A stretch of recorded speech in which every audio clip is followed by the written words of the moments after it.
देवर जी, ये क्या? आपको कितनी बार मना किया है आपके भैया ने कि इस तरह शराब पीकर घर में मत आया करो आप, फिर आप उनकी बात मानते क्यों नहीं हो? भाभी, भाभी हो, भाभी ही बनकर रहो। मेरी माँ बनने की जरूरत नहीं है आपको। समझ में आई? इस तरह बार बार मुझे रोका टोकी करना बिल्कुल पसंद नहीं है। आप होती कौन है मुझे बार बार रोकने वाली? अच्छा देवर जी, क्या आपको पता नहीं है कि मैं कौन हूँ इस घर की? यदि पता ना हो तो आपको बता देती हूँ। मैं इस घर की बड़ी बहू हूँ, आपकी भाभी हूँ, और भाभी होने के नाते मेरा ये बोलने का अधिकार है आपको कि आप इस तरह शराब पीकर मत आया करो घर में। अच्छा, तो आप अपने आप को समझती क्या हैं? क्या आप इस घर की मालकिन हैं जो आपकी हर बात को मानूंगा मैं नहीं मानने वाला हूँ आपकी कोई भी बात। मेरी जिंदगी है, मैं अपनी मनमर्जी से जीऊंगा। आप होती कौन है बोलने वाली कि मैं शराब पीऊं या ना पीऊं? अच्छा, ऐसा क्या देवर जी? ठहरिए, अभी मैं आपके भैया को फोन लगाकर बताती हूँ आपकी सारी हरकतें, और उन्हें ये भी बताती हूँ कि आप मुझसे किस तरह से बदतमीजी से बात कर रहे हैं। ठहरिए आप। हाँ बताइए बताइए, मैं किसी के बाप से नहीं डरता हूँ। मैं अपने पैसे की शराब पी रहा हूँ। और एक बात ध्यान रखिए भाभी, ये घर मेरा है, ये घर मेरे पिताजी का है। जितना इस घर में बड़े भैया का अधिकार है उतना ही मेरा भी अधिकार है। बस करिए देवर जी, अब ज्यादा मत बताइए, कहीं ऐसा ना हो कि गुस्से में मेरा मुंह खुल जाए और आपकी माँ को फिर इसी बात का बतंगड़ बनाने का मौका मिल जाए। अरे यदि आप में अपने भाई के एक आध दो गुण ही हो जाते ना तो आपका जीवन सफल हो जाता। कुछ तो अपने भाई से सीखिए आप। आपकी इन्हीं गंदी हरकतों के कारण कोई आपको लड़की देने के लिए तैयार नहीं है। उम्र देखिए आपकी 25-26 साल से ऊपर उम्र हो गई है, अभी तक आपकी शादी नहीं हुई है। अरे कम से कम ये दारू नशा पत्ती जुआ सट्टा ये सब छोड़ दीजिए तो आपकी शादी हो जाएगी, घर गृहस्थी बस जाएगी आपकी। क्यों अपने जीवन को तबाह करने में लगे हुए हैं आप? आपको पता है ना शराब सेहत के लिए हानिकारक होती है। आप क्यों पीते हैं शराब? आपको मैंने कई बार प्यार से समझाने की कोशिश की है, लेकिन आप है कि समझने की कोशिश ही नहीं करते। भाभी, ये अपना ज्ञान अपने पास ही रखिए आप। मुझे आपके ज्ञान की, आपके लेक्चर की कोई ज़रूरत नहीं है। समझ में आई? और हाँ, मैं भी आपको कितने बार समझा चुका हूँ कि मेरी निजी ज़िंदगी में दखलंदाजी करना बंद करिए आप। जब मुझे मेरी जन्म देने वाली माँ कुछ नहीं बोलती तो आप कौन होती हैं मुझे ये सब बोलने वाली? आपका कोई अधिकार नहीं है मुझे ये सब बोलने का। भाभी हो, भाभी ही रहो। आप मेरे भाई की पत्नी हो, बस उनसे ही रिश्ता रखो आप। मुझसे आपको कोई भी रिश्ता रखने की ज़रूरत नहीं है। ना जाने कौन से जन्म की दुश्मनी निभाती है मुझसे। घर में घुसते ही किट किट किट किट करना शुरू कर देती है मेरे साथ। इसे बिगाड़ने में पूरा पूरा श्रेय इसकी माँ का ही है। कितनी बार मैंने मम्मी जी को मना किया है कि देवर जी को पॉकेट खर्च के लिए पैसे मत दो, लेकिन मम्मी जी हैं कि मानती ही नहीं है। दिन रात बस नशे की हालत में धुत रहना, जुआ सट्टा शराब, यही सब रह गया है इनके जीवन में। ना जाने आगे चल के क्या करेंगे, क्या होगा इनका, मुझे तो कुछ भी समझ में नहीं आता है। मम्मी जी को आखिर ये बात क्यों नहीं समझ में आती है कि मेरा बड़ा बेटा कितनी मेहनत करके कमाई करता है, एक एक पैसे कितनी मेहनत की है मेरे पति की। और मम्मी जी अपने छोटे बेटे को इस तरह फालतू के खर्चों के लिए पैसे दे देती हैं उठाकर। जब भी जितने पैसे मांगता है वो मम्मी जी फट से उठाकर दे देती हैं उन्हें। और जब मम्मी जी से मैं इस बारे में बात करने की कोशिश करती हूँ तो मम्मी जी उल्टा मुझे ही 4 बात सुना देती हैं। लेकिन अब बस बहुत हुआ, आज तो मैं मम्मी जी से इस बारे में बात करके ही रहूंगी, या तो फिर मैं इनकी सैलरी खुद रखूंगी अपने हाथों में, ताकि मम्मी जी मेरे पति की कमाई को इस तरह फालतू के खर्चों में न उड़ाएं। मम्मी जी, देवर जी के विषय में मुझे आपसे कुछ जरूरी बात करनी है। अच्छा, आप कौन सी नई शिकायत लेकर आ गई हो तो मेरे सामने राहुल की? बताओ बहू। मम्मी जी, रोज की तरह देवर जी कल रात को भी नशे की हालत में धुत घर आए थे, और हाँ, अपने साथ में शराब की बोतल भी लेकर आए थे। आपको पता है इन्होंने कितनी बार मना किया है देवर जी को शराब पीने के लिए, लेकिन देवर जी हैं कि मानते ही नहीं है। रागिनी बहू, तुम्हें और कोई काम है या नहीं है इस घर में? जब देखो तब तुम मेरे बेटे के पीछे ही क्यों पड़ी रहती हो? ऐसा लगता है कि तुम्हें मेरे बेटे से किसी जन्म की दुश्मनी होगी। आखिर मेरे बेटे से पता नहीं कौन सी दुश्मनी निकाल रही हो तुम। अरे मेरा बेटा जवान है, होशियार है। दोस्त भाइयों की संगत में यदि थोड़ी बहुत पी भी लिया उसने तो क्या गलत किया? आजकल की जनरेशन में ये सब आम बात है। दुनिया में लाखों करोड़ों लोग शराब पी रहे हैं, यदि मेरा बेटा ने पी भी लिया तो क्या गलत किया? कोई नया काम तो नहीं किया उसने। पीने दो उसे, उसकी जिंदगी है। तुम्हें 50 बार मना किया है मैंने कि तुम मेरे बेटे की जिंदगी में हस्तक्षेप करना बंद करो। दारू ही पी रहा है, किसी के घर जाकर चोरी चकारी तो नहीं कर रहा है, किसी की बेटियों को छेड़ तो नहीं रहा है। अरे मेरा बेटा थोड़ी बहुत दारू पी भी रहा है तो इसमें तुम्हें कौन सा दिक्कत है? एक बात कान खोल कर सुन लो बहू, तुम्हारा काम सिर्फ इस घर में रसोई संभालने का है और घर गृहस्थी संभालने का है, तो तुम घर गृहस्थी ही संभालो। ये क्या बोल रही हैं मम्मी जी आप? क्या मेरा कोई अधिकार नहीं है देवर जी की गलत हरकतों पर रोक लगाने का? कैसी बात कर रही हैं आप? अरे मुझे अच्छे से पता है मेरा बेटा कब और कितने समय दारू पीता है। 15 दिन में एक बार मेरा बेटा दारू पीता है, मुझे पता है। डेली डेली नहीं पी रहा है वो दारू जो तू उसके पीछे हाथ धोकर पड़ी रहती है। झूठ बोलती है तो झूठ कि मेरा बेटा दारू पीता है। मेरा बेटा कोई दारू वारू नहीं पीता है। मम्मी जी, आप तो दवाई गोली खाकर 8-9 बजे तक सो जाते हैं। जब देवर जी घर आते हैं तो नशे की हालत में धुत होकर आते हैं। अब आपको क्या पता कि देवर जी कैसे आ रहे हैं? कभी किसी दिन जाग कर देखिए, तब आपको समझ में आएगा। मेरी बातों पर तो आप कभी भी विश्वास नहीं करती हैं। मैं भला क्यों उनका बुरा चाहूंगी। मैं बस यही चाहती हूँ कि देवर जी अपने भाई की तरह अच्छे इंसान बने और अच्छे से कमाए धमाए। अरे हाँ हाँ, तुझे ज्यादा सियाना बनने की जरूरत नहीं है। कर लेगा मेरा बेटा, कमा लेगा। अभी उसकी उम्र ही क्या है, तुझे इस बारे में बोलने की जरूरत नहीं है। अभी उसका बड़ा भाई जिंदा है कमाने के लिए, तुझे इस बारे में बोलने की जरूरत नहीं है और ना ही उसकी चिंता फिक्र करने की जरूरत है। उसकी माँ और उसका भाई जिंदा है उसकी फिक्र करने के लिए। बड़ी आई, यहाँ रसोई तो ढंग से संभाली नहीं जा रही है तुझसे और मेरे बेटे को संभालने की बात कर रही है। चल जा, जाकर अपनी रसोई संभाल। इस उम्र में छोटी मोटी गलती तो बच्चों से हो ही जाती है। इसका मतलब ये थोड़ी ना है कि तू मेरे बेटे के पीछे हाथ धोकर पड़ जाएगी। रागनी, मैं कब से ऑफिस से आया हूँ, तुम्हें कब से आवाज लगा रहा हूँ, एक कप चाय बना कर दे दो मुझे, और तुम हो कि यहाँ कमरे में आराम से बैठी हो। क्या हुआ रागनी, तुम रो रही हो? क्या बात है रागनी, बताओ मुझे, किसने क्या बोला तुम्हें? रागनी बताओ मुझे, क्या हुआ? विकास जी ये बताइए, देवर जी मेरे दुश्मन है क्या? यदि मैं उनका अच्छा चाहती हूँ तो क्या बुरा है इसमें? रागनी क्या हुआ? क्या राहुल ने फिर से शराब पीकर घर में तमाशे किए हैं? बताओ मुझे रागनी। विकास जी, डेली की तरह कल भी देवर जी नशे की हालत में धुत घर आए थे और यहाँ तक उन्होंने कल तो शराब की बोतल भी घर पर लेकर आई थी। जब मैंने इस बात के लिए उन्हें मना किया तो उन्होंने मुझे ही भला बुरा सुना दिया। बोलने लगे तुम मेरी भाभी हो, भाभी ही रहो, मेरी माँ बनने की जरूरत नहीं है। बताइए विकास जी, यदि मैं उन्हें शराब पीने के लिए मना कर रही हूँ तो इसमें क्या बुरा कर रही हूँ मैं?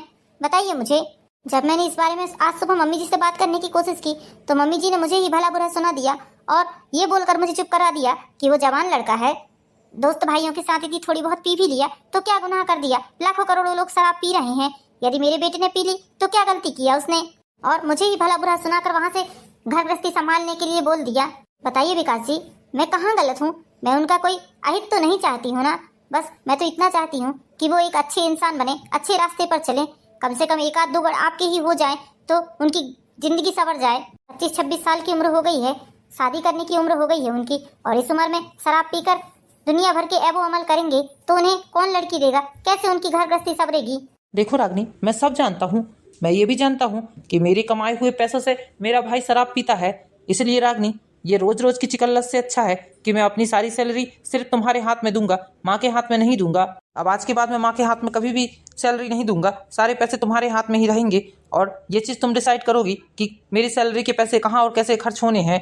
जब मैं माँ को पैसे नहीं दूंगा तो उनके पास पैसे ही नहीं रहेंगे और वो कहाँ से राहुल को पैसे दे देंगी। फिर जब उसके पास पैसे नहीं रहेंगे तो शराब पीना भी कम कर देगा वो, और धीरे धीरे करके बंद ही कर देगा। एक दो दिन कोई भी बाहर वाला उसे शराब पिला देगा, डेली डेली कोई नहीं पिला सकता, मुझे पता है। बस एक यही चारा है। लेकिन विकास जी, यदि आप मम्मी जी के हाथ में पैसे नहीं दोगे तो घर में और बड़ा हंगामा होगा, देखिएगा आप। अरे तो मेरे पास दूसरा चारा भी है, मैं अपने खाते से पैसे ही नहीं निकालूंगा सैलरी के। माँ को ये बोल दूंगा कि सैलरी मिल ही नहीं रही है, घर खर्च के लिए जो घर में पैसे रखे हुए हैं उस पैसों से घर का खर्च चलेगा। बाकी माँ को ये बात नहीं बताऊंगा कि सैलरी मिल रही है मुझे। विकास जी ये बात आपने बिल्कुल सही कही है, ऐसा ही करिएगा आप तो, क्योंकि यदि उनके हाथ में पैसे रहेंगे तो वो शराब पियेंगे ही, मुझे अच्छे से पता है। रागनी और विकास ने जैसा प्लान बनाया था वैसा ही किया। अब 2 महीने हो चुके थे, राहुल की माँ उषा देवी के हाथ में एक भी रुपए नहीं थे, इसलिए वो अपने बेटे के पॉकेट खर्च के लिए पैसे नहीं दे पा रही थी। क्या हुआ माँ, क्या भैया की पेमेंट आ गई? आपसे कितने दिनों से मैं पैसे मांग रहा हूँ, आप मुझे 1 रुपए भी नहीं दे रही हो। अरे बेटा, तुझे बताया तो मैंने, तेरे भैया की पेमेंट नहीं आ रही है, पूरे 2 महीने हो गए हैं, 1 रुपए भी नहीं दिया है उसने मुझे। और हाँ बेटा, जितने पैसे थे तो वो 1 महीने तक तुझे दिए हैं मैंने, अब मेरे पास खुद ही पैसे नहीं है तो मैं तुझे कहाँ से दे दूँ? उसकी पेमेंट यदि आ जाती है तो मैं तुझे फौरन ही पैसे दे दूंगी बेटा, पैसे ही नहीं है मेरे पास। आखिर ये भैया की पेमेंट मिल क्यों नहीं रही है? ऐसे तो हर महीने भैया की पेमेंट मिल जाती है, कहीं ऐसा तो नहीं है कि दोनों औरत आदमी मिलकर हम माँ बेटे के साथ कोई गेम खेल रही हैं? अब तो मेरे दोस्त भाइयों ने भी मुझे 1 रुपए देने से भी मना कर दिया है। पिछले 2 महीने से वो लोग मेरा खर्चा उठा रहे हैं, अब तो मैं उनसे भी पैसे नहीं मांग सकता।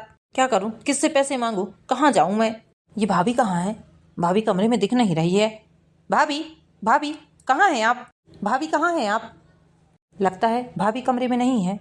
ये क्या, भाभी की अलमारी की चाबी अलमारी में ही लगी है। एक काम करता हूँ, भाभी की अलमारी खोल कर देखता हूँ, शायद यहाँ से मेरा कुछ इंतजाम हो जाए। अरे वाह, क्या लॉटरी लगी है मेरी। ये लाखों रुपए का हार बेचकर मैं तो माला माल हो जाऊंगा, लखपति बन जाऊंगा।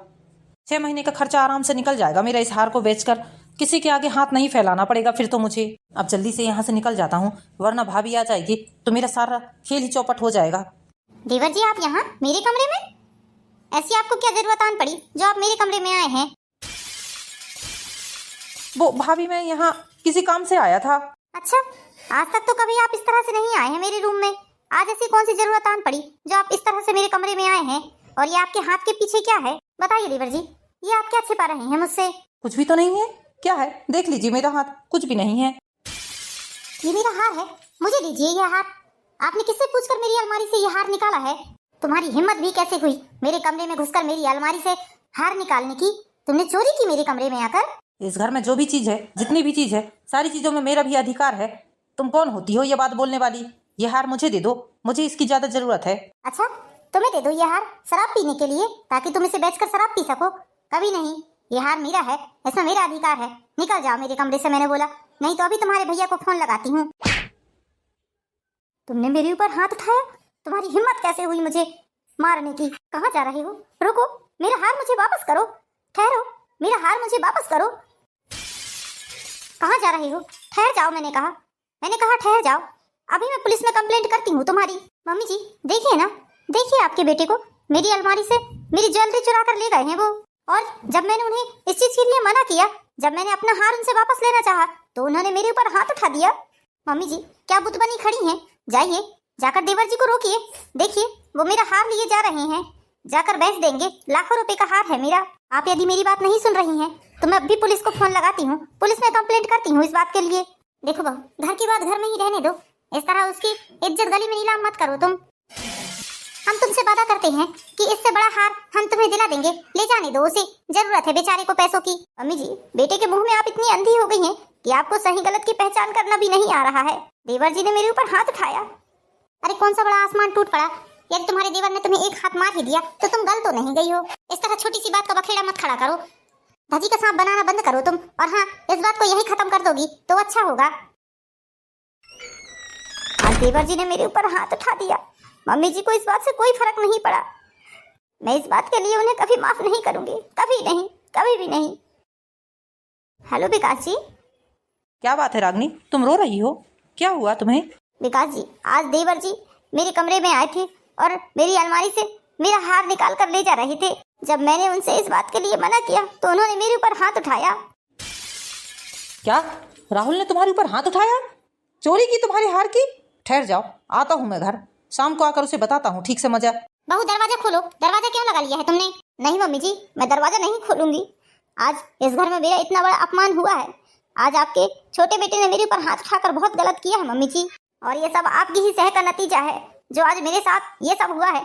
आपका बेटा घर में भी चोरी करने लगा है। बहू फालतू की बात मत करो। देखो बहू, शांत हो जाओ।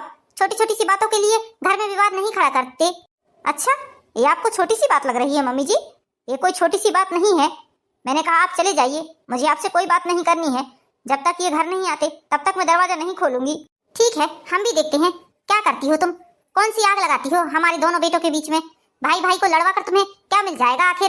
कैसी माँ है आप जो अपने बेटे की गलत हरकतों के लिए उसकी हरकतों पर पर्दा डाल रही हैं आप? आपको पता नहीं है आपके बेटे ने कितना बड़ा गुनाह किया है। आज वो घर में चोरी कर रहा है, कल जब बाहर जाकर चोरी करेगा और लोग आपको आकर बोलेंगे, तब उनसे भी आप ऐसे ही बोलिएगा। हमें पता है बहू हमारा बेटा कैसा है, तुम्हें हमें बताने की जरूरत नहीं है। ठीक है, सड़ते रहो कमरे के अंदर, बिल्कुल मत निकलना आज कमरे से बाहर तुम। हम भी देखते हैं क्या आग लगाती हो तुम हमारे बेटे को। ऐसा कहकर उषा देवी अपनी बहू के कमरे के सामने से चली जाती हैं। इधर रागनी को कमरे में बंद हुए पूरे 5 घंटे हो चुके थे। अब तो रागनी के पति ऑफिस से आने का समय हो गया था, इसलिए रागनी की सास उषा जी ने अपना प्रिय चरित्र बताना शुरू कर दिया। विकास ऑफिस से आता ही होगा, मैं कुछ ऐसा करती हूँ ताकि विकास अपने कमरे में पहुँच ही ना पाए और मुझे देखकर यहीं की यहीं रुक जाए। मैं विकास को बहू से बात करने का एक भी मौका नहीं दूंगी। ऐसा जाल रचूंगी कि विकास मुझ में ही उलझ कर रह जाएगा। रागनी माँ, रागनी माँ, कहाँ हैं आप? हाँ बेटा, मैं इधर हूँ कमरे में। बहुत तबीयत खराब लग रही है बेटा, जल्दी आ बेटा, तेरी ही रास्ता देख रही थी। अच्छा हुआ तू आ गया, वरना ना जाने आज मेरे साथ क्या होता बेटा। माँ क्या हुआ आपको? आप रो क्यों रही हैं? क्या हुआ माँ? अरे बेटा, अब तुझे क्या ही बताऊं, दोनों देवर भाभी के बीच में इतना झगड़ा हुआ, दोनों देवर भाभी में मारपीट तक हो गई बेटा। भगवान ये सब देखने से पहले मुझे उठा लेता तो अच्छा होता। तेरे पापा इस दुनिया से गए, मुझे क्यों छोड़ गए ये सब देखने, नरक भोगने? अच्छा होता जी आप भी मुझे अपने साथ ले जा लेते। अरे माँ आप ऐसा मत बोलिए, क्या हुआ आपको बताइए मुझे। चलिए मैं आपको डॉक्टर के पास ले चलता हूँ। तुझे तो अच्छे से पता है बेटा, मैं बीपी शुगर की मरीज हूँ। ये सब लड़ाई झगड़ा देखकर मेरा बीपी इतना बढ़ा है, क्या बताऊँ। चक्कर खा कर गिर गई थी मैं। बहू को 50 आवाज लगाया मैंने, लेकिन बहू है कि दरवाजा खोलने को तैयार ही नहीं है। जो अपने कमरे में दरवाजा लगा कर गई है तो बाहर नहीं निकल रही है बेटा। माँ चलिए, पहले आप डॉक्टर के पास चलिए, मैं आपको डॉक्टर के पास दिखा देता हूँ सबसे पहले ले जाकर, उसके बाद जाकर रागनी से बात करता हूँ। हाँ ठीक है बेटा, चल बेटा। इतना टाइम हो गया है, अभी तक ऑफिस से नहीं आए हैं क्या विकास? कब से रास्ता देख रही हूँ इनकी। रागनी, ये क्या बात हुई भला? माँ इतनी ज्यादा बीमार है और तुम दरवाजा लगाकर बैठी हो अंदर, दरवाजा खोलो।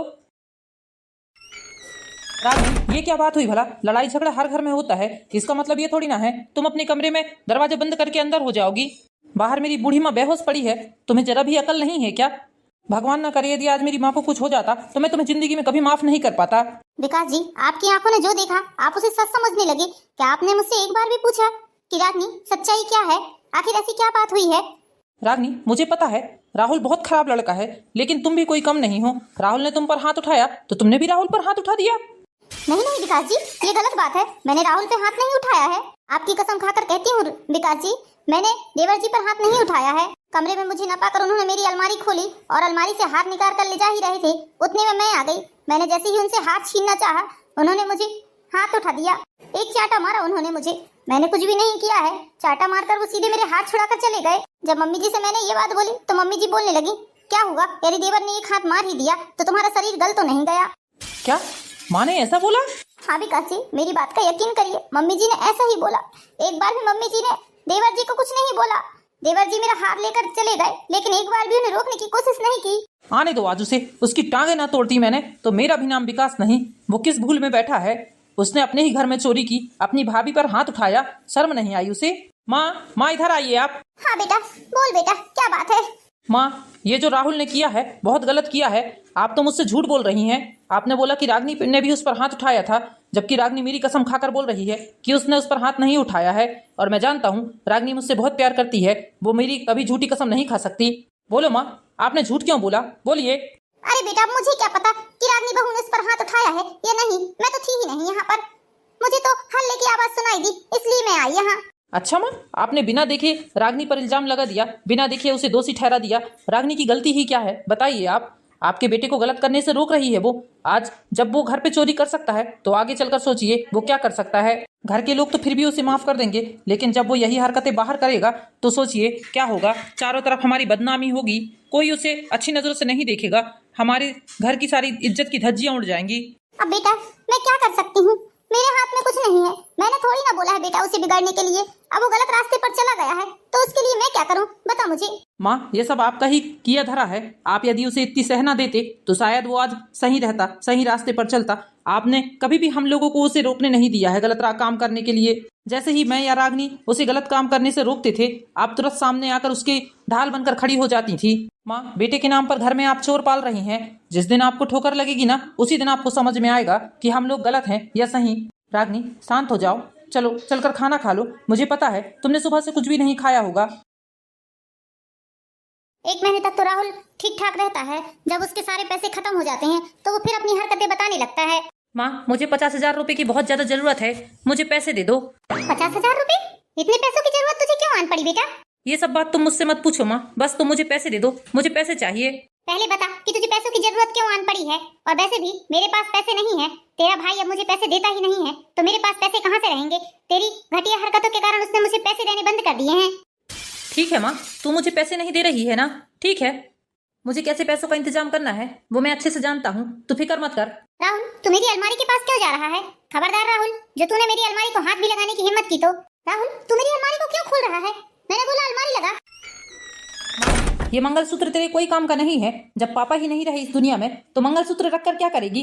इस मंगलसूत्र को बेचकर 50,000 रुपए तो मिल ही जाएंगे मुझे, इसलिए ये मंगलसूत्र ले जा रहा हूँ। खबरदार राहुल, जो तूने मेरे मंगलसूत्र को हाथ भी लगाया तो ये तेरे पापा की आखिरी निशानी है। मैंने आज तक इसे संभाल कर रखा है। शादी के समय तेरे पापा ने मेरे गले में ये मंगलसूत्र डाला था। मैंने बोला ये मंगलसूत्र मुझे दे दे तू, वरना मुझसे बुरा कोई नहीं होगा। बहुत हो गया तेरा अत्याचार। नहीं माँ, ये मंगलसूत्र तुझे नहीं दे सकता मैं। अरे नीच निर्लज्ज, शर्म नहीं आई तुझे? अपनी ही माँ का मंगलसूत्र बेचने चला है, अपने ही घर में चोरी करने चला है तू। मैं तुझे जाने नहीं दूंगी, ये मंगलसूत्र मेरा है, तेरे पापा की आखिरी निशानी है। मंगलसूत्र मुझे दे दे, मैंने बोला। हट जा मेरे रास्ते से, मैं ये मंगलसूत्र बेच कर ही रहूंगा। मम्मी जी, देखता हूँ आज मुझे कौन रोकता है। मम्मी जी उठिए, मम्मी जी उठिए, आप ठीक तो है ना? देखा मम्मी जी, आपने, आपकी ममता, आपका प्यार, लाड दुलार ने आज देवर जी को कितना बिगाड़ दिया है कि उन्होंने आपको तक नहीं बख्शा। हाँ बेटा, तू सच बोल रही है। तूने और विकास ने मुझे कितने बार समझाने की कोशिश की, लेकिन मैं हूँ कि समझी ही नहीं। बेटे के मुंह में इतनी अंधी हो गई थी कि मुझे सही गलत में फर्क ही समझ में नहीं आया। यदि आज वो इस रास्ते पर गया है तो उसकी वजह सिर्फ और सिर्फ मैं हूँ। मेरे कारण ही आज मेरा बेटा बिगड़ा है। यदि मैं उसे संभाल कर रखती, उसे पहली गलती पर 2 झापड़ मारती, तो आज वो इतनी बड़ी गलती ना करता। मुझे माफ कर दो बेटा, तुम दोनों माफ कर दो बेटा। अब मुझसे जो गलती होनी थी सो तो हो गई, लेकिन अब मैं इस गलती को आगे नहीं बढ़ने दूंगी। आगे इसकी इन घटिया हरकतों पर रोक लगा कर ही रहूंगी। बहू, मेरा फोन ला कर दो बेटा। हेलो इंस्पेक्टर साहब, मैं उषा देवी बोल रही हूँ। मुझे अपने बेटे के खिलाफ FIR करवानी है। क्या हुआ उषा जी, आपके बेटे ने क्या किया है? इंस्पेक्टर साहब, मेरा बेटा गलत रास्ते पर चला गया है। शराब, जुआ, व्यभिचारी वगैरह, उसे सारी गलत आदतों का शिकार हो गया है वो, और चोरी, घर पर ही चोरी करने लगा है वो। अभी थोड़े दिन पहले मेरी बहू के कमरे से हार चोरी करके भागा था, और आज मेरे कमरे से सोना लेकर चोरी करके भागा है। उषा जी, हमें तो पहले से ही पता था कि आपका बेटा एक नंबर का फ्रॉड है, फ्रॉड। याद करिए, जब 2 महीने पहले मैंने आपको फोन करके पुलिस थाने बुलाया था और आपसे ये सारी बातें की थी, तो आपने साफ इन सब बातों को नकार दिया था। उस समय हमने आपके बेटे को जेल के अंदर भी डाला था, लेकिन आपने वकील करके उसे जमानत करवा ली। उषा देवी, जब तक आप उसकी गलत हरकतों पर पर्दा डालते रहेंगी, तब तक आपका बेटा कभी सही रास्ते पर नहीं आएगा। हाँ इंस्पेक्टर साहब, आप सच बोल रहे हैं। इंस्पेक्टर साहब, मैं अपने बेटे के खिलाफ FIR करवाने आ रही हूँ, और उसे इतनी कड़ी से कड़ी सजा दिलाऊंगी कि वो दोबारा ऐसी हरकतें करने के लिए 100 बार सोचेगा। हाँ हाँ उषा देवी, आइए। इस तरह उषा देवी और उषा देवी के बेटे विकास दोनों पुलिस थाने जाते हैं और अपने छोटे बेटे के खिलाफ FIR करवाते हैं, और पुलिस उसे अरेस्ट कर लेती है और उसके गुनाहों की सजा उसे मिल जाती है। तो दोस्तों, जो गलती उषा देवी ने की है वो गलती आप बिल्कुल भी ना दोहराएं। तो दोस्तों, कैसी लगी आपको स्टोरी? कहानी पसंद आई हो तो वीडियो को लाइक कीजिए, चैनल को सब्सक्राइब कीजिए। मिलते हैं नेक्स्ट वीडियो में दोस्तों, जब तक के लिए बाय बाय।